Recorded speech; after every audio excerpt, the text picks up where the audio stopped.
Welcome back to the Rock and Roll Ghost podcast. This week we have Jennifer Phang, the filmmaker behind Descendants, The Rise of Red, a new Disney Plus film that's debuted to huge numbers and is coming to the Disney Channel this month as well. Jennifer, glad to have you. Thanks for having me, Brett. Yeah. So Excited. tell me a little bit about the film and how you got involved in directing it.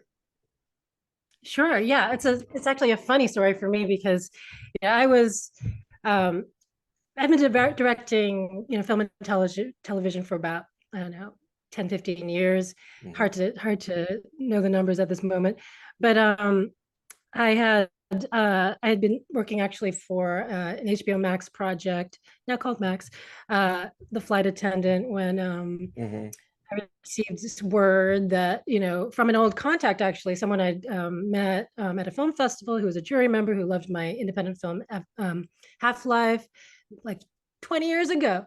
And he and I had always stayed in touch, and he had me in mind to kind of pitch me for directing this project, The Descendants. And at that moment, I'd been focusing on a lot of genre work. I had made, musical sequences before, and incidentally, my favorite memory when it comes to musicals was being, I don't know, like 6 years old, dancing in my bedroom, and imagining that one day I would, direct concerts, that I would, choreograph concerts. So that was like a dream as a real kid. Mhm. And ever since then, I'd been just adjacent to that because I didn't have any direct, ins to like the dance community or the choreography community. But I did eventually find myself in filmmaking and working with actors, making science fiction and fantasy with the likes of Marvel and DC. But I had actually worked on a pilot for Disney Channel called The Secret of Sulphur Springs. And that was a really delightful experience. And, some of the producers who worked on that were really excited to look at me for, Descendants. And so when I looked at, Descendants 1 through 3, I was absolutely delighted. The choreography, the acrobatics, the spirit, the costumes, the playfulness, all of that just really appealed to me just as a kind of a canvas with which to paint a bunch of fun things, especially because we were engaging with some new characters, the Queen of Hearts, her daughter Red, Cinderella, her daughter Chloe. And we've got these kind of updated looks at young women, and their place in this world, their relationship with their parents. And all of that felt relevant to me. And the last thing I'll say about why another point of connectivity was that I had made this had made two independent features that had premiered at Sundance, and that was a lot of like my DNA. And those were mother-daughter stories that took place in worlds that they were kind of near future worlds. So my experience with visual effects, with kind of creating an environment, all kind of played into, I think, me being the right fit for this project. Yeah. It's a very colorful film, definitely in terms of just the palette of the film. Was that something? I mean, I'll have to be honest. This is the only one of the ones I've seen because I was talking to you.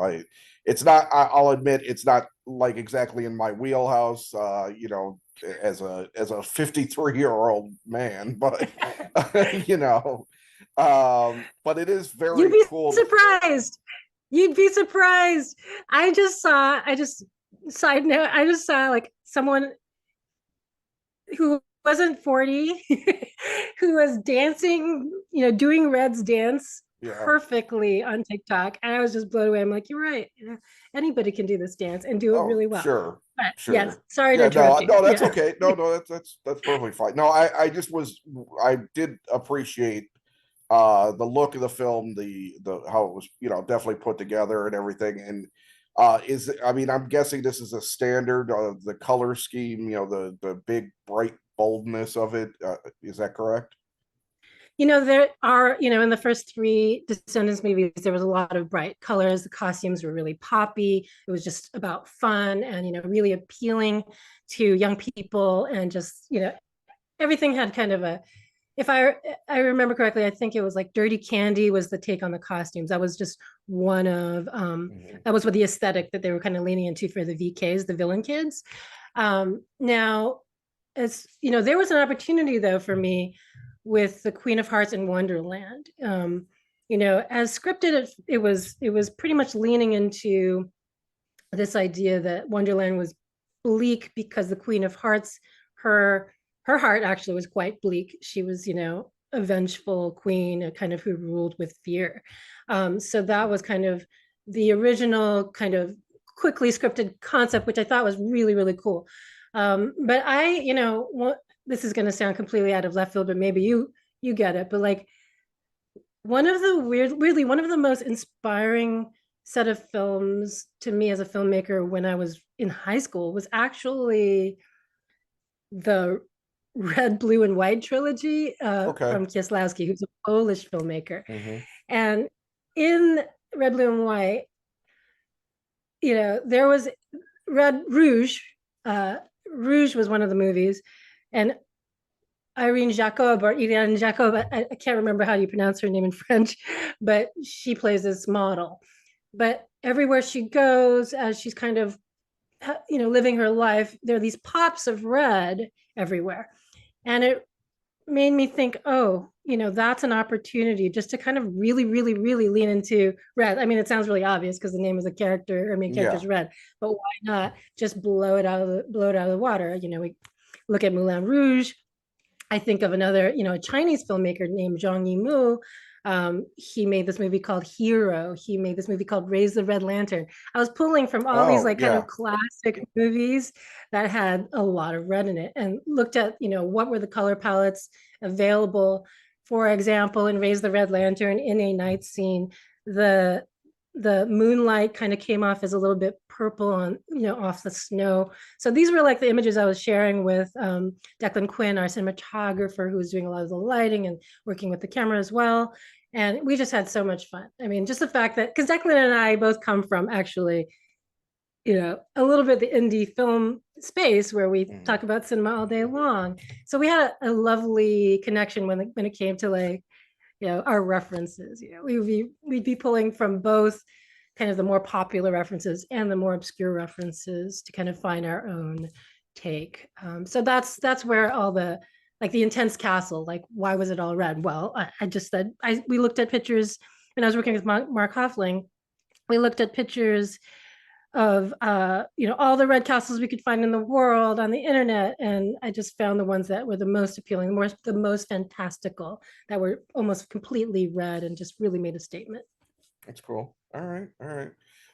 What when you came into the project, was it already, I mean, how much did you have I guess an effect on changing anything in the script that you came on to? Was there anything that you added to it, or had the writers emphasize more? Right. I I say this and again, and they said this to me when I even like considered the project. This is when you engage with a franchise like this, it's 100% a team effort because um, there's so many players in the works, and it's a really good thing because to get a project out there into the world that appeals to so many kids and teens, you have to consider a lot. The emphasis of Descendants as a franchise was the storytelling and a lot of emphasis on the music and the dance. And so knowing that in advance it was something I was just absolutely ready to embrace. Um, the you know so as an example of where my take came in, yes, I would lean into some storytelling nuances. I also, even as I kind of presented some ideas to our team, I pulled a clip actually from The Greatest Showman just because I don't know if you've seen The Greatest Showman, Brett. I No, I haven't yet. No. Okay, so it's delightful. And one of the opening sequences, in one of the opening sequences, Hugh Jackman introduces us into the world of the circus. And he kind of starts out a little bit in silhouette, and there are these feet that are stomping on the bleachers. And it opens up where you see more and more people, you see spotlights, swiping the background. And then he introduces you to the entire circus family, and it just becomes bigger and bigger and more fantastical. And so I offered that as an interesting model for the opening of the movie Red, because especially the spotlights and the redness and the stomping, because I wanted that to be that kind of impact, that the kind of visceral impact, also the mystery, the idea of one character taking you through a world. Those were the ideas that kind of were the center of building the opening sequence. So what was humorous about even using that was we went into the search for choreographers who had a lot of camera experience, who had a cinematic experience, and we did a wonderful search. And I talked to so many really, really talented choreographers. But Ashley Wallen, who actually choreographed and worked deeply with the filmmaker behind The Greatest Showman, was available. And so we got him, and I was just blown away because, he has, his strengths are actually this kind of fantastical take on dance, and so we had this wonderful collaboration. So that was a huge win for me, and a big kind of extension of kind of one of my many octopus arms that I had to kind of oversee throughout the production process. When I think about the story, when I think about the costumes, and I think about the music, in the music department, it was a huge collaboration. I think I could take a little bit of credit for offering this idea that we could look at K-pop actually as a model for some of the aesthetics for the villain kids. The song, yeah. So they have this entrance that's, you're in the major key in Life is Sweeter, and then the villain kids like kind of burst through the trees and come out and just kind of challenge all the nice kids who are in pink. Um, and yeah, their aesthetic was more K-pop influence, both in the costume and in the dance and the music. Perfect Revenge, for example, a lot of kids are responding, just loving that song. And what I love is when they say, oh, this sounds a little bit like Blackpink, this sounds a lot like K-pop, because that was 100% like what we were talking about. So yeah, I in terms of steering the aesthetic and trying to update it to what I thought would appeal to an international audience, because I kind of have a lot of engagement with people in Asia just because of my family, because of my friends, and also my engagement in people in Europe. Internationally speaking, I I've been to a lot of places in Europe. I've had a lot of European films just from AFI and all my education. It just felt like I was going, okay, what's going to make all the kids of the world somewhat interested in this franchise? Yeah. Is it difficult to I guess keep it in a global perspective, or is it just part of your creativity that comes naturally? It's not difficult for me. I think I would say naturally it makes sense that, I think Disney is such a powerful, aesthetic that the brand is just, I don't want to speak out of turn, but I think when I grew up, Disney felt like a really wonderful, imaginative, you know, place to kind of get lost in, whether it was Disneyland or Disney movie, the dolls, the costumes. So I think that almost has its own universal vibe that a lot of the world can tap into, given that there's Disneylands in multiple places in Asia and in France. So no, I think that kind of comes naturally. I think, if anything, we were testing the edges in terms of like embracing, just like in the first three franchises, a little, how edgy and how dark do we get to be? And I think one of the beautiful things about fairy tales is that they allow for a little bit of darkness because they're truthful in that, especially when you think about Rita Ora's arc as Queen of Hearts, it's truthful in that, you can start out as a really wonderful, well-meaning young girl, played, Ruby Rose Turner plays the younger Bridget. You can start out just meaning really well and wanting to connect with people, have friends, bring joy into the world. But you end up encountering people who are more cynical, uh, bullies. And I think that's something, and then you maybe make the kind of erroneous choice to become a bully, um, because of needing strength to get respect, and ultimately that evolves into being kind of a terrible human. Yeah. And so I love that theme so much, which was another reason why I was so down for the project. But I think that theme, to your point, is very universal. It's super global. It's everything. It's Hmm. everything that drives our world, is kind of like, how do we resist the temptation to become a bully when you are bullied? How do you Yeah. hold on to your values that you were taught, when you were really young by, your parents, just to be kind, to be gracious, to be generous. Those are things that, every day we try to hold on to in our lives, even in the face of difficult, circumstances. Yeah. Well, that's a good point, actually. And it's an interesting time too to consider bullying, because social media and everything, and what kids I've said this recently, that when I was growing up in the 80s, I had a lot of issues with bullying. I certainly am glad I didn't have phones with social media back then, because it's one, you could leave school and not have the bullies follow you home, but when you have a phone and you have social media, unless you block the people, they follow you home and continue torturing you. And it's, I couldn't imagine being a child, in this environment, quite honestly. You're absolutely onto something really important, I mean, and I think that was definitely the intention, of the storytellers, was to kind of address all of this, because it's a big deal. There's so many ways that kids have access to bullying, to bully, to be bullied. Mhm. And yeah, I I pray for a little bit of I hope that, if anything, the fun that this movie brings to the world also brings a little bit of the vegetables, the idea that, Yeah, I all get of you. us could Yeah, become bullies. yeah, Yeah. yeah, yeah. Yeah.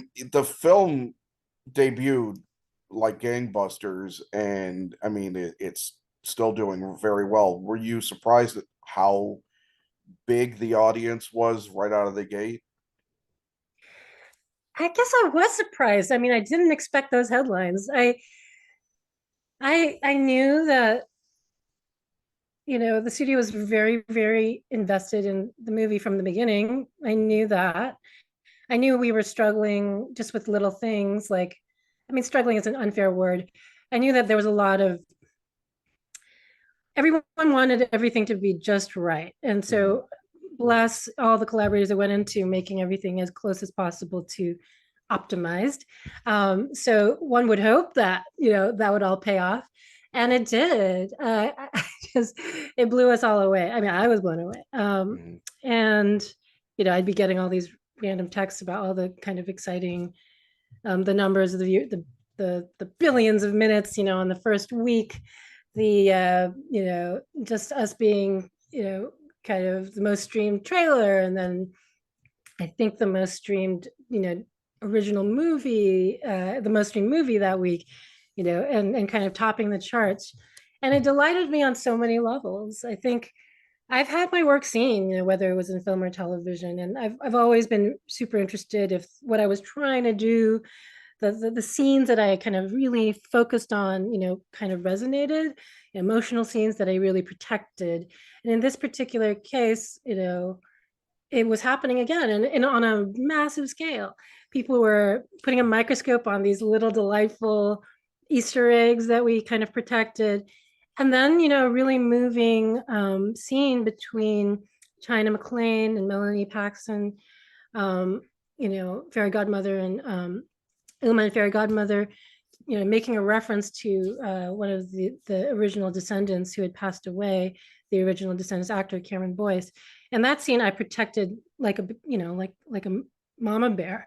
I wanted to give everyone all the time in the world to give us the most authentic performance they could, because it was a real thing that a friend to everyone in the original cast passed away. And so dealing with that and giving that moment of, a tribute to Cameron, but also giving that to the fans because they appreciated it so much. It gave them a little bit of a ramp to buy into this new iteration of the franchise, and just seeing their reactions, people like watching Descendants at 3 a.m. the moment it dropped, and 3 a.m. their time, midnight my time. Right. But they're just like weeping and filming themselves weeping, and all sorts of people just responding. I just, it was kind of a mind, it really blew my mind to realize that the little things I care about had a massive impact. Yeah. Yeah. Now, I mean, you stated obviously that you came from the independent film world, film festivals and that like, and then you got into TV. Would you say that the segue from independent film to major TV production was kind of like a good stepping stone for you to get to this point? Oh, definitely. Yeah, that's spot on. Yeah, independent film, TV, and then franchise. Okay, how do you get there? Yeah. And it's interesting because in a way, my indie work and the franchise work had a lot in common. Okay. As an independent filmmaker, you have a lot of control.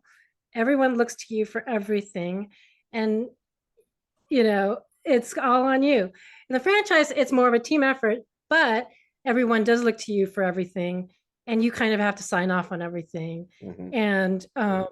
And you have to be a really great team player to get a film made at a certain level in indie film. You have to be a great team player, in my view.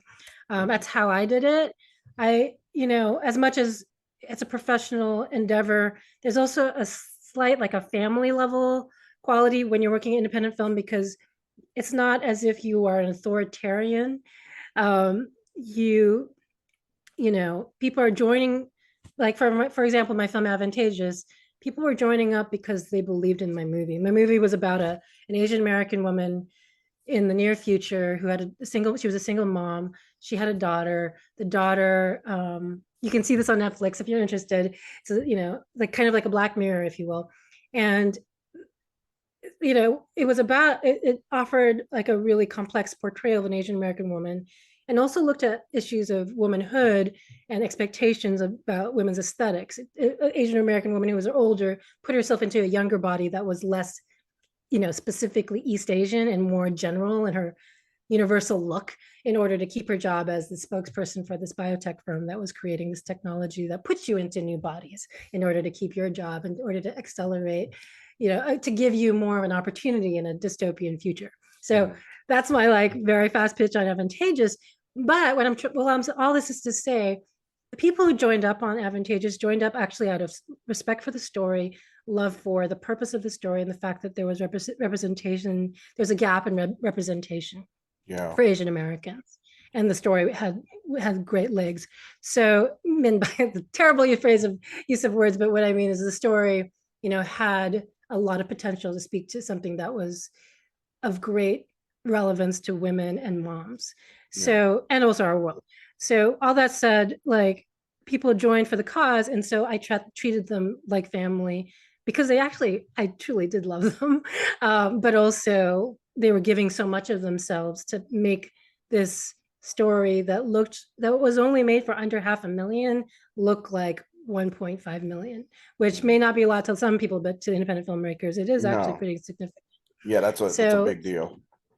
yeah, and so thank you. So that feeling of just being able to collaborate and offer kind of a mutual respect for artists that are working with you, I kind of honed that more on my independent work, and I brought that 100% to Descendants.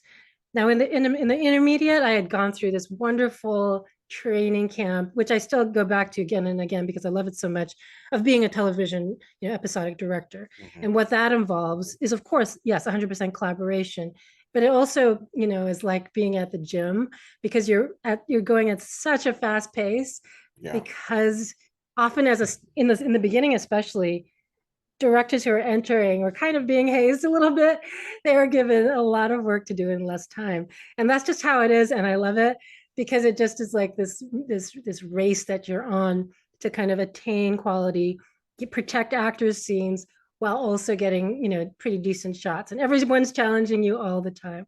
And Yeah. so that prepared me also really well for working at the level I had to work out for Descendants. Yeah. One, I we're almost out of time, but one question I wanted to kind of position, give you is I remember growing up, Asian Americans in stories were pretty well relegated to, karate, waiters, what have you. There was very few stories, about Asian Americans in the thing. The first, I mean, there were a couple, but the first one I could remember as a big studio project was the Joy Luck Club. But since Mhm. since the 2000s, and especially rapidly in the last decade, Asian American voices across the board have been given or allowed or whatever, been able to get platforms that once were unattainable. Where are you at with how that's going, and what do you feel is still needed? Wow, thank you for this brilliant question. Oh my gosh. And yeah, I remember watching Joy Luck Club. I think I was in college. It was a huge deal. I went with some Asian American friends. And the moment, just the title sequence itself, the voice of an Asian woman, I think it was Ming Na, Mm, speaking over some feather or something, whatever was happening on screen. I was just in tears. And yeah, it you don't realize how much you need it as a person to see or feel like your voice mattered at all, and just watching that movie, which was brilliantly directed by Wayne Wong, of course, based on Amy Tan's amazing book, which I'd read. Um, it was transformative. And I think it was really inspiring to me as a filmmaker to say, okay, maybe we are in a world where my voice counts, and my identity counts in some form. So yes, in the last decade, bless whoever. I even will like look to Harold and Kumar as a hmm, yeah, monumental time yeah, event, because the moment we were allowed to laugh with John Cho's character, was it yeah, Harold? I think it was Harold. Yeah, Harold. I thought we were just in a new space, a new place. So I think we've made strides, definitely with Crazy Rich Asians, people getting behind films made by my fellow filmmakers, with Lulu Wang. But yeah, I think we've come so far. We and I'm just so grateful to have kind of lived through this kind of evolution, hmm, possibly revolution in representation. I think it's important that we say to ourselves as filmmakers of color that this isn't just this one moment. hmm, We are an important part of an American voice, African American voices, Latin American voices. America is a country that has always prided itself on its kind of inclusiveness and its bringing out the kind of strongest parts of people around the world. And so my father happens to be an immigration attorney, and so I pay attention to this notion that people come to America yeah, for a better life. yeah, And so back to all of that, like I think that we need to keep putting out, movies that represent Asian Americans and people of diverse backgrounds, all the time. And yeah, I think it only does wonders for us as a culture, and for us as a world. So yeah, yeah, keep yeah. asking about that. I think the goal, in my opinion, should be that we have to get to a place where you could have a diverse cast and it's not based on their ethnicity, it's just people being people. And I've always felt that. I mean, I grew up in the 70s with Sesame Street, and I learned very early on, and that was early on when kids just African American kids just started being bused to, going, being integrated in the schools, a fit, like is a major thing. And I was always aware that people are just people. The idea of racism is, and all of that, and especially the political landscape we're going through right now, which I won't get into.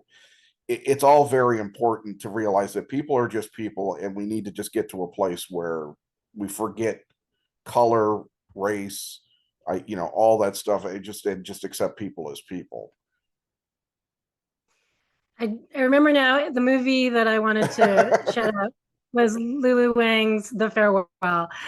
Okay. So sorry. Yeah, it was that was a that was that played that really got eyes on it. A wonderful reception. It was about an Asian American woman played by Aquafina from Queens, Okay.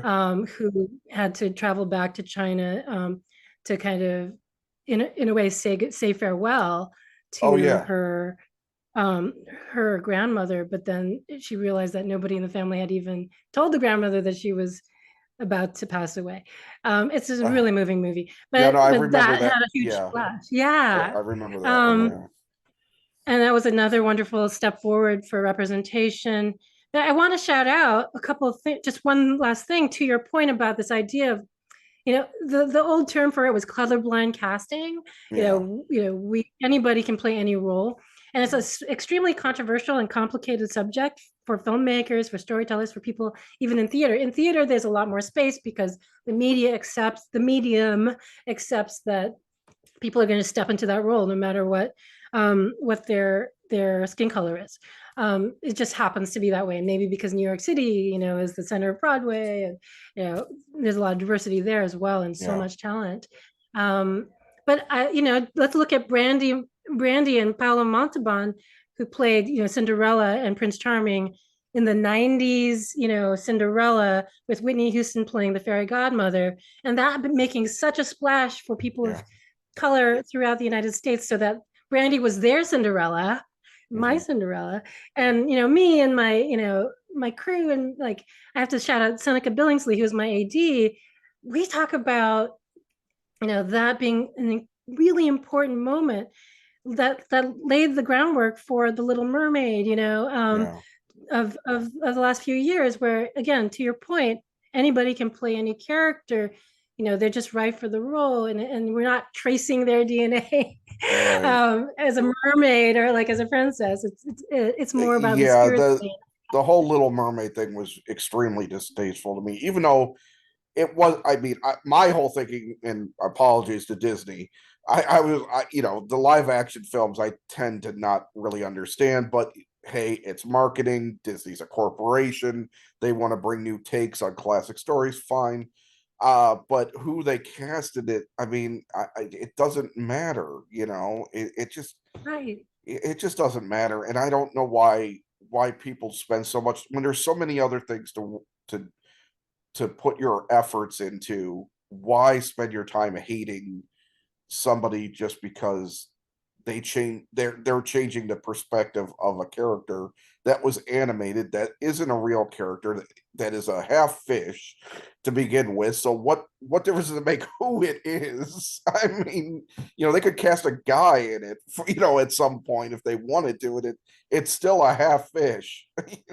It's like it's like the people get upset about the dumbest things nowadays, and hopefully we're moving towards a direction where that type of thinking is being pushed out. But it's a rough time right now. Yeah, yeah. Yes, thank you for acknowledging. It it's true. It's a challenging time. I think people latch on to identity issues a lot, and I Mhm. understand why people latch on to identity issues, because we're all struggling for our value in this world. I get it. I mean, that's what the movie is about. Mm. And so, yeah, I get you. And yeah, so yeah, thanks for paying attention. No, it's the Appreciate it. world is a very complicated place, and I just can't wait to. Well, I don't even know if I'll see it in my lifetime, but will hope that we get to a point where we can abandon this kind of nonsense. To be honest. Mm, hmm. Yes, yes, yes. Same, Well, same. well, Jennifer, Yeah. I've gone a little bit over, and I apologize for that. But thank you very much for taking the time today. Descendants: The Rise of Red is on Disney Plus now, and it's coming to the Disney Channel. When? I, I thought it was like the 8th. August 8th. Yeah, I think it's August 8th. yeah, I Yeah. believe so too. Yeah. That's I think I have I it didn't in write front of it me. down, but yeah, I do have that in my head. So it'll be on very soon, and more people will be able to see it. And I wish you continued good luck, and with every aspect of your life. Thank you so much. Thanks so much for having me, Brett. No, you're welcome. You have a good rest of your day. You too. Take Thank care. you. Bye.